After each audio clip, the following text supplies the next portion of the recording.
For over 100 years, the State of Wei was the titan of ancient China, a superpower nobody even dared to challenge. And yet, its power, its legendary army, its entire future, it was all wiped out in a single night. So today, we're going to do a historical autopsy on how one of the strongest empires of its time collapsed, not from some outside force, but from a fatal flaw buried deep inside its own leadership.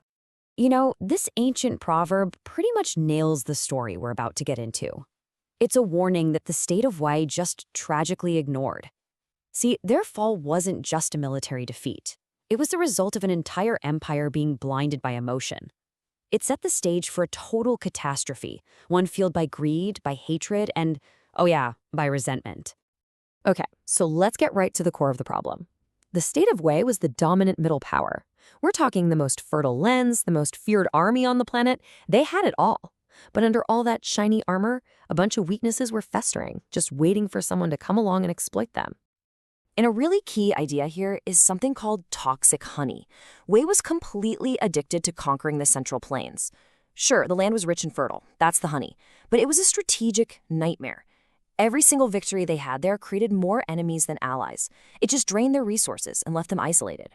They ditched wise old alliances for these short-term gains, a kind of strategic greed that would end up leading them right into a trap set by their biggest rival, the State of Qi. But you know, at the very heart of this huge conflict between nations, it all came down to two guys. Their deeply personal history, a story of brotherhood that twisted into a bitter rivalry, would blow up from a personal vendetta into a battle that would literally decide the fate of nations. All right, so on one side, you've got Pang Juan, the fearsome Tiger of Wei. This guy is the commander of Wei's elite forces. He's powerful, he's successful, and he's dangerously arrogant.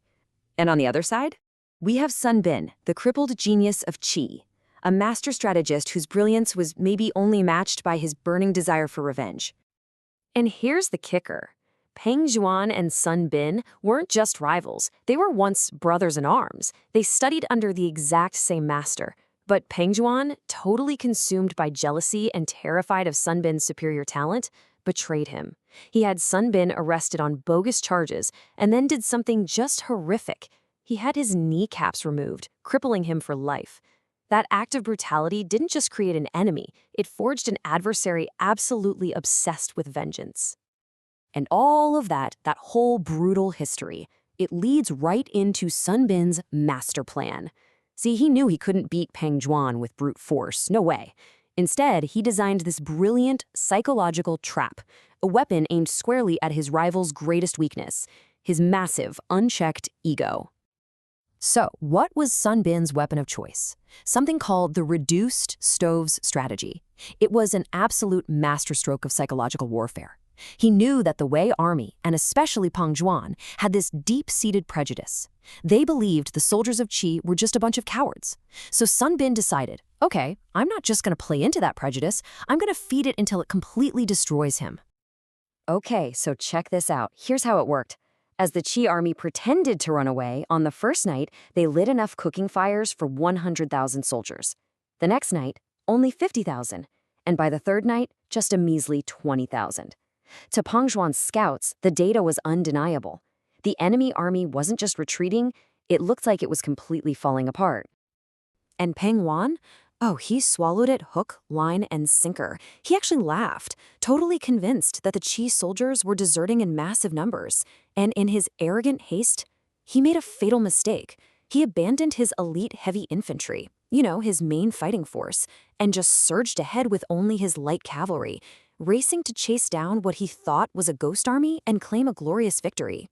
So Pang Juan is just flying, right? So fast, so reckless, that he has no idea he's not charging towards victory. Nope. He's rushing headfirst into a grave, one that was meticulously designed and prepared just for him by his former brother. The spot they chose? A place called Meiling.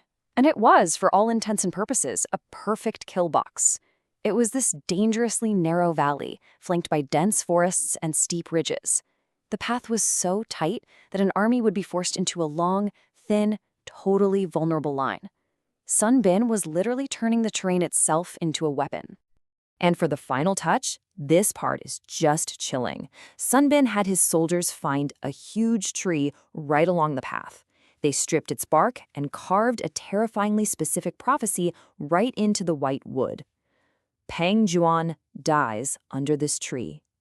He turned a simple tree into a tombstone, just waiting for its occupant. So picture this, hiding up on the ridges in total darkness were 10,000 of Qi's absolute best archers.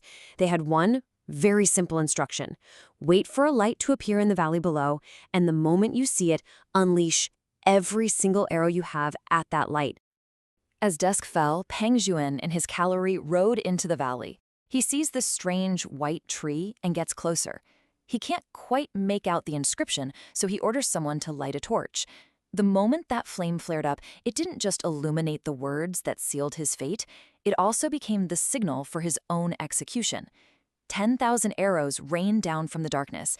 In that horrifying moment, Pang Juan knew his arrogance had doomed not just him, but the elite fighting force of his entire nation. He drew his sword and took his own life. So yeah, this wasn't just one general dying. It was the end of an entire era. The Battle of Meling became what historians called the Great Pivot of the Warring States period, a single night that completely reshaped the political and military map of ancient China.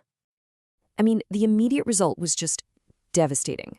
The Wei Wuju, who were the most feared and supposedly invincible special forces of their time, were completely wiped out, right along with their commander. The very backbone of Wei's military might was just snapped in an instant. And this created this massive power vacuum, right? For a century, Wei had basically been a lock, bottling up the super ambitious state of Qin in the west. With Wei's army totally destroyed, that lock was broken. The crouching tiger, Qin, was finally uncaged. They surged eastward, seizing the critical Hanggu Pass and gaining the strategic high ground that would, over the next 120 years, allow them to conquer all of China. You know, the fall of Wei is such a timeless lesson.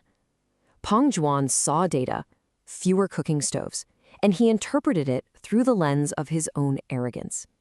He saw what he wanted to see, and it led him right into a perfectly laid trap. Which leaves us with a question for today, one for all of us.